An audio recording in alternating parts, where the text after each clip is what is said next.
Compassion to the perpetrators means cruelty to the victims. The only question we must answer is who's the perpetrator and who are the victims. Let's get into it. What I want to point out is here's why progressives are get really, really worked up about anything having to do with illegal immigration. Okay, show these three pictures, and then when you see these, all of a sudden it's going to make sense. Oh, that's one of the reasons that they're so worked up about this. Show those three.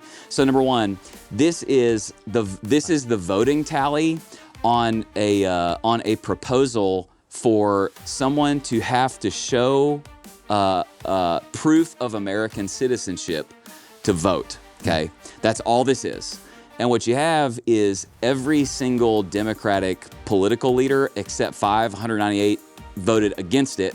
Only 5 voted for it. Before we go too far, my name is Casey, and I am a husband, father, counselor, and conservative man. And I have about 12 inches of snow on my Ohio driveway, so working from home today. If you would, please like on the way in. Let's look at what I read in Psalm 44 this morning and how that applies exactly to what's happening in Minnesota right now.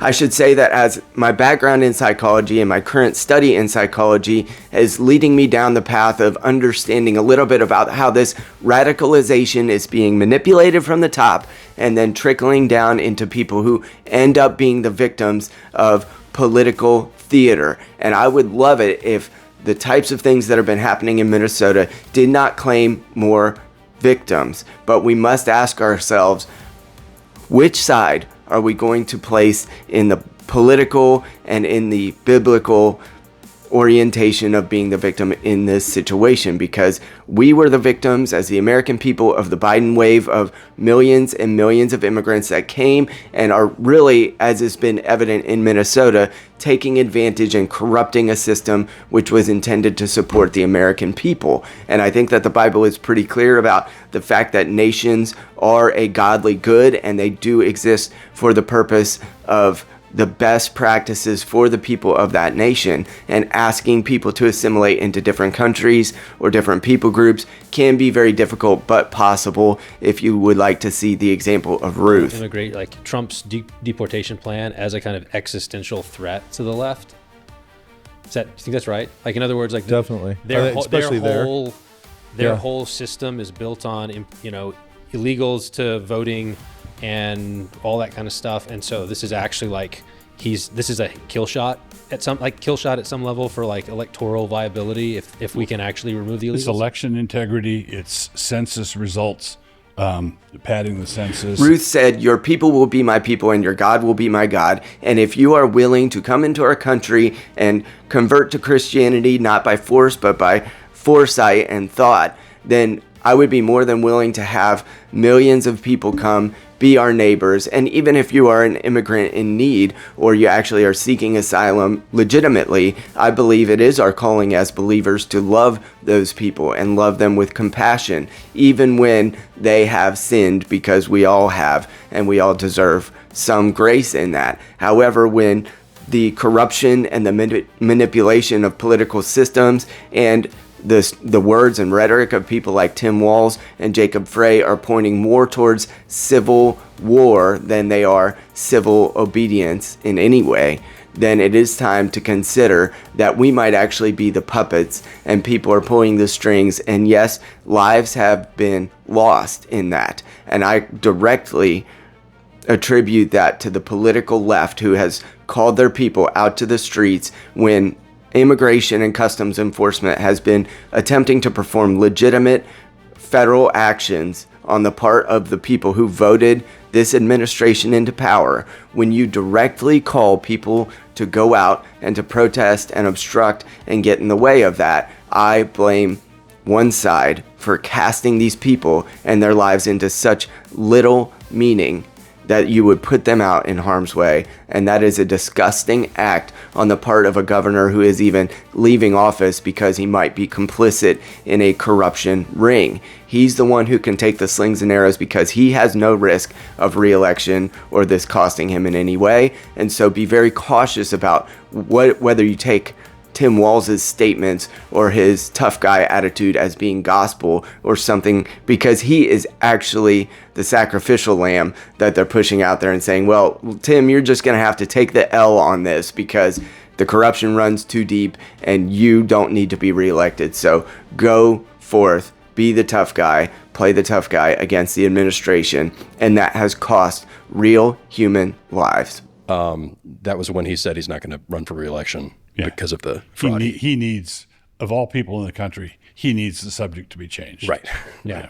And it seems like he's, by not running for re-election, he's basically like, he's the kamikaze. Like, I'll go down with this ship. I can do all the stuff that I need to do without having to worry about re-election, and just trust that the machine will put Amy Klobuchar, whoever runs next, into office. Yeah. Because it's just... He'll still get his kickbacks. Yeah, he'll still... Yeah. This is what struck me about Psalm 44 as I read it this morning. Psalm 44:14 says, "You have made us a byword among the nations, a laughingstock among the people." And David is referring to how God has gone silent during the time that he was writing this psalm, in so many consequential things happening in the land of Israel and in the people, the Israelite people, and yet God seems to not be giving them a clear, precise way forward. And David says that because the Israelites have been so challenged, that they've become a byword among the nations and a laughingstock among the people.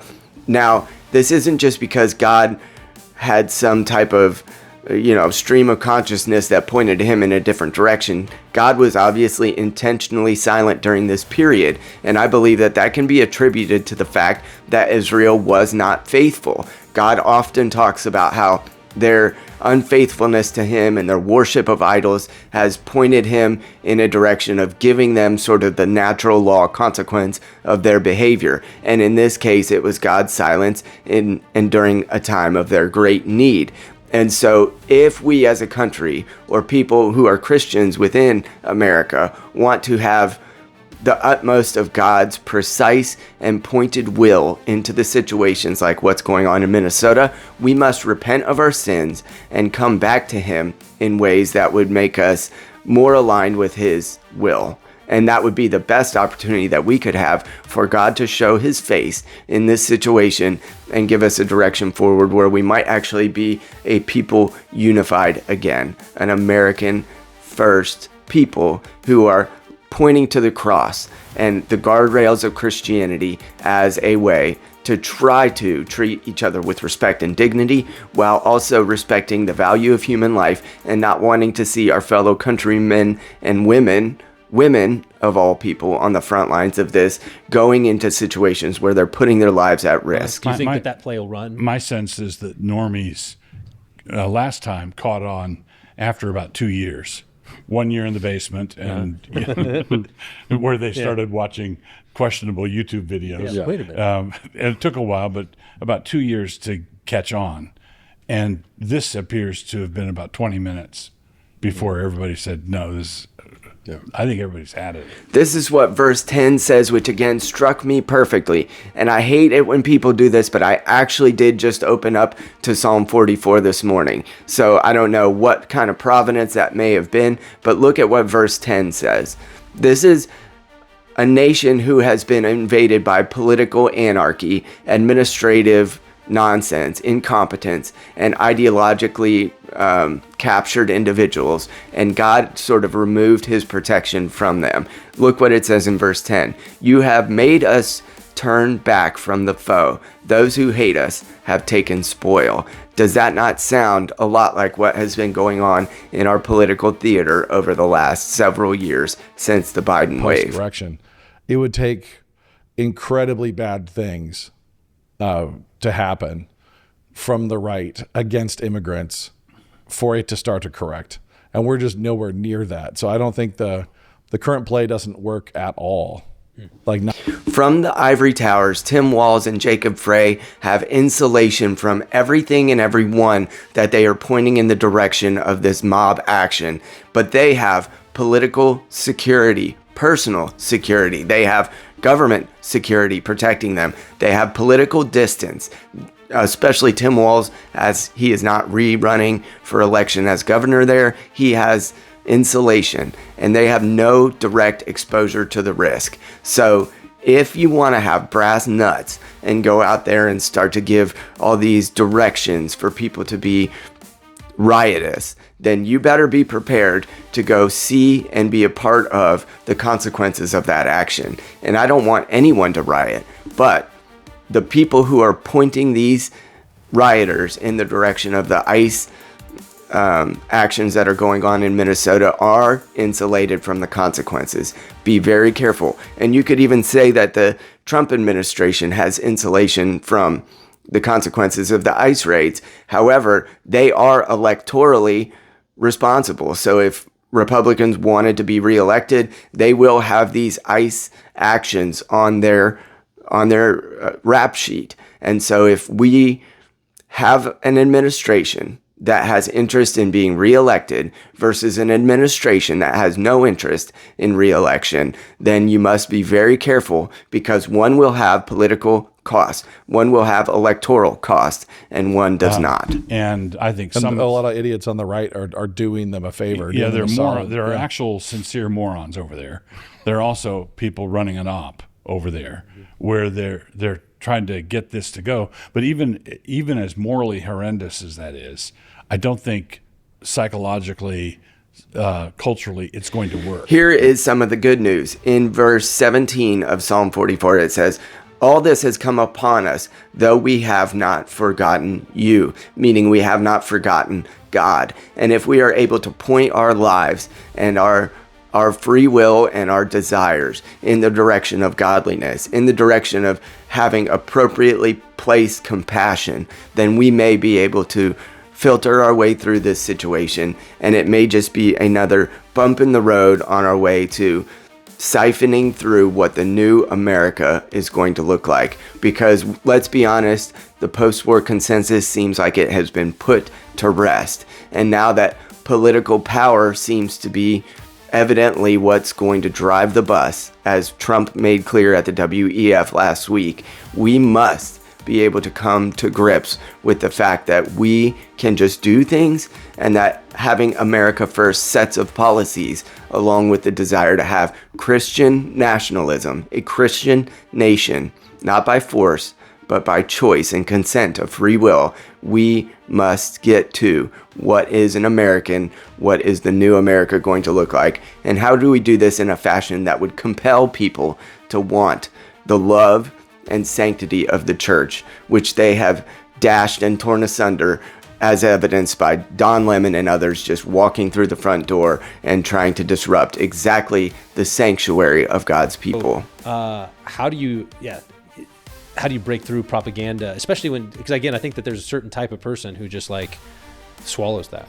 Yeah. And I don't mean the radical leftists who are doing it. Yeah. I just mean like people who are like You're just talking about dumb people. I'm just talking about people all it does is it neutralizes them. For all those of God's people who might be confused about the way forward, this psalm gives us some evidence that even though God's will and perfect desires for this situation might be silent or might seem delayed, delay is not defeat, and silence is not surrender. We can move forward. And I would give you a couple resources of people who seem to take objectively the situation and apply it rightly with a biblical framework. One for the ladies who still desire compassion, who still want to be able to give empathy to all parties within this situation. Allie Beth Stuckey is very clear about where empathy is placed and when it is misplaced, and I believe she's taken the events of our current order and done really well in trying to put a feminine lens on it, because we are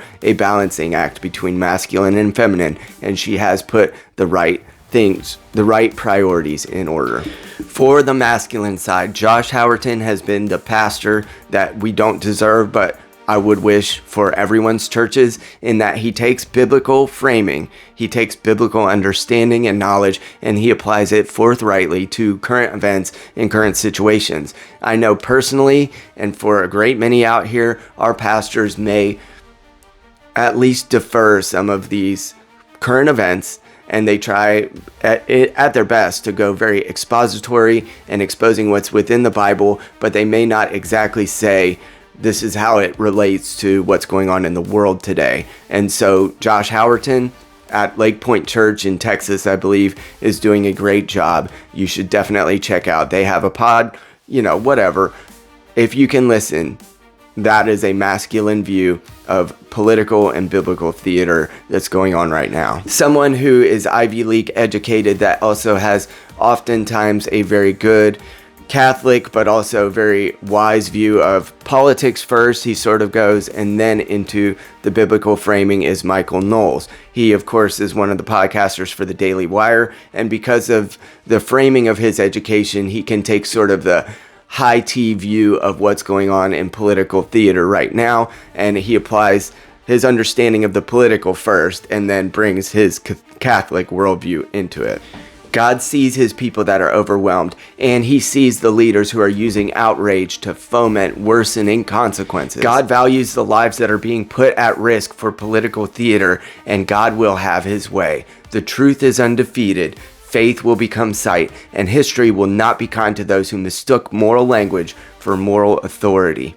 If you can get behind a future of faith, fatherhood, and freedom in America and an American first way forward, I would love your support. Thank you so much for watching to the end of the video, and prayers for Minnesota, prayers for the leaders who seem to be operating under their own biases, and prayers for our country. May God bless America.